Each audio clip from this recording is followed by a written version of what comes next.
So we all want to grow our gaming channels, but gaining subscribers is pretty darn tough, especially when you're starting from scratch. In this video, I'm going to teach you 7 of my best actionable tips and strategies that will help you get the ball rolling when you're starting from zero. G'day, my name's Marcus, I'm a video game and YouTube enthusiast, and this channel is dedicated to helping you grow your gaming channel on YouTube. I upload a new video every Saturday, so feel free to subscribe. Now, I've worked with a lot of channels, and the most common question I get asked is how do you grow a YouTube channel when you're smaller? Now, you might have seen my video on whether it's too late to start a gaming channel in 2019. If you haven't, I'll link it in the end screens at the end of this video so you can watch it afterwards. Now, if you did watch that video, you're probably thinking, okay, cool, well, I decided to create a gaming channel, but now I'm seeing no growth. I don't even show up in the search when I copy and paste my exact channel name into YouTube. I know this really confused me when I was first starting. So how the hell am I going to grow if nobody's watching? That's an excellent question. In a minute, I'm going to give you some of my best stuff on how to grow a channel from scratch, but I want to quickly share my story because it's really easy to put people up on a pedestal, to overlook their failures,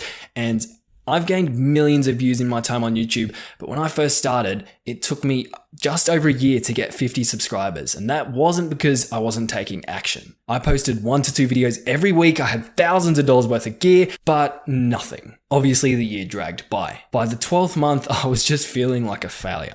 It felt like I was walking down a dark tunnel. I knew there was a light somewhere at the end, but I'd just been blundering over rocks and falling in holes for what seemed like an eternity, and I wasn't going anywhere. I watched all these videos by so-called gurus, I'd write down their tips and I'd move on to the next video and nothing helped. So without being egotistical, I think this is going to be the best video for gamers who want to grow their channels from scratch, because this is the video that I wish I had. Don't be like me. Don't just write down these tips and move on to the next video. Watch this video 2, 3, 4, 10 times, however many times you need to come up with a concrete strategy, because this is really what matters. This is a specific actionable strategy for small gaming channels. In the following footage, I'm going to go over a bunch of tips to how to grow your channel. I'm going to go over the top tips, working our way down to the most important. I'm going to do my best to fully explain them so you can take action. So without further ado, let's get started. First tip, kind of an obvious one, but optimize your metadata. Metadata is basically titles, tags, descriptions, that kind of data that gives YouTube information on your video. Now, if you're a new channel, YouTube doesn't have much data on you. The YouTube algorithm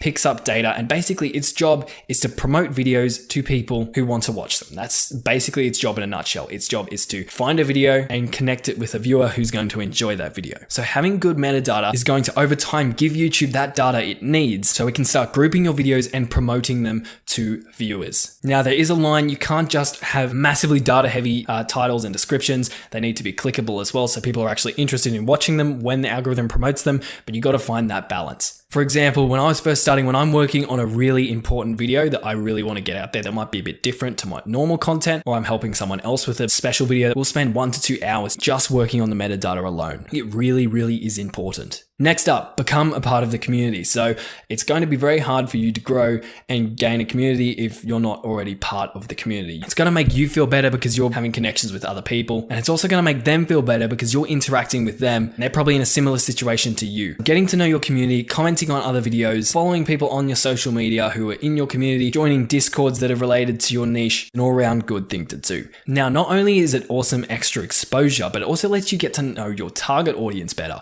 So if you're creating gaming videos, you don't want to be targeting an audience of 75-year-old women. I know when I first started, I was targeting between the 15 to 20-year-old mark, and I was actually probably around the 10 to 15. And I probably should have been targeting the 10 to 15-year-old mark. And that's where getting to know your target audience and your community is going to really help you out.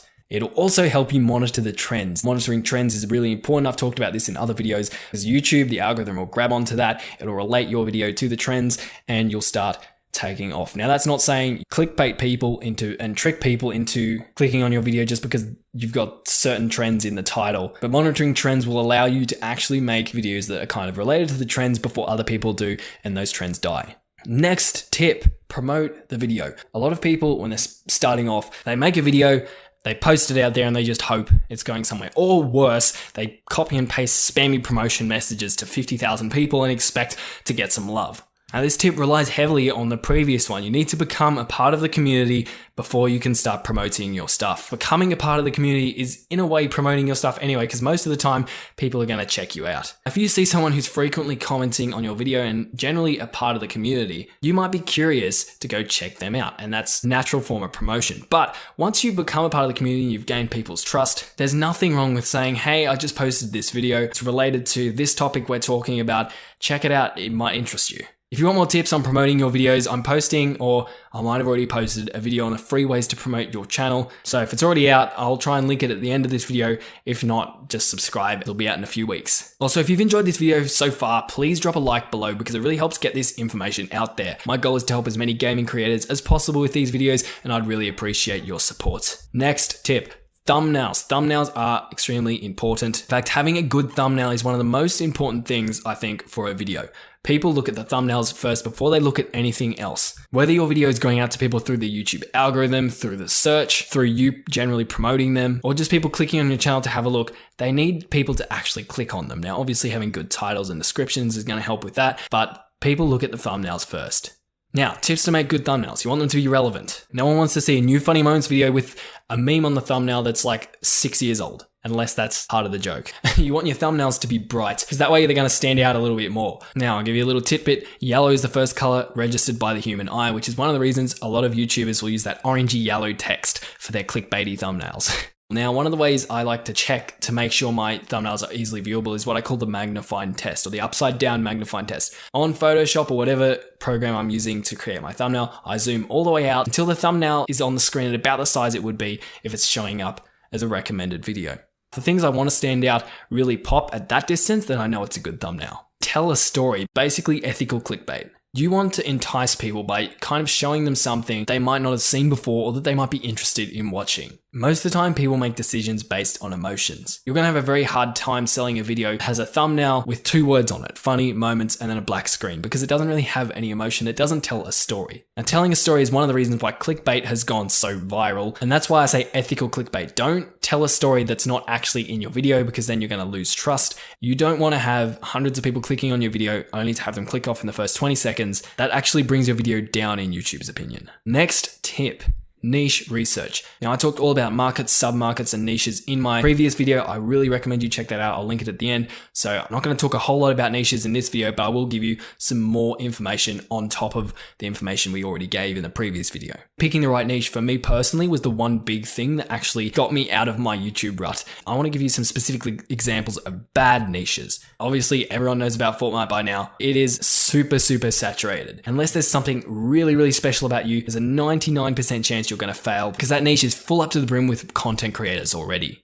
Something I try to tell all the people I work with is if you can't own your niche, either up your game or find another one. What I mean by that is if you can't be like top 3 creators of your niche, if you can't see yourself being in the top 3 creators of your niche, find another one. If you're already in a certain niche and there are more than 3 creators who are better than you at that niche, I'm not saying more subscribers, I'm talking better quality content, then you need to up your game. All right, we're down to the second last tip, and that is create searchable content. Now, a lot of videos in the gaming industry are entertainment based, but it's very difficult for those videos to come up in search, because when people search for them, all the top creators pop up and there's no way you're going to outrank them. So how do we get our videos seen in front of some other YouTubers' videos who has way more subscribers than us, and the YouTube algorithm has way more data on their channel? Great way to do that is to create searchable content that is super specific, and then kind of promote your videos during that video. For example, when I first started, my very first video ever got almost 2,000 views. And that wasn't because it was a good video, it was terrible. So why did that video do so well? Well, that video was titled How to Stop Your Animals Despawning in Minecraft. Now that's at the time was a really specific search term that not many people were searching for. In fact, I think I was the very first video to be made on that topic. So when people searched it up, YouTube had no choice but to give them my video. I also had a very good thumbnail, a very clear thumbnail, and that's why that video did so well. Now, the problem was I didn't promote any of my content in that video. What I should have done is said something like, hey, I post new content such as this and that, and if you're interested in that, go check it out. If not, I hope you enjoyed the video, blah, blah, blah, blah, blah. So what you need to do is you need to find little tutorial-like videos almost that the people will be searching for, that you might get 1,000 or 2,000 people searching. Then promote your other content in those videos, and if the people like you, they like your style, they'll be more than happy to check out your other videos. Finally, last tip, you're going to be really disappointed, but it's create good content. In the end, YouTube comes down to creating good quality content. YouTube's algorithm, its job in a nutshell, is to connect the viewer with the video that they want to watch. That makes everybody happy, it makes everybody money. It's a win-win. Without good quality content, you can have the best SEO'd video in the world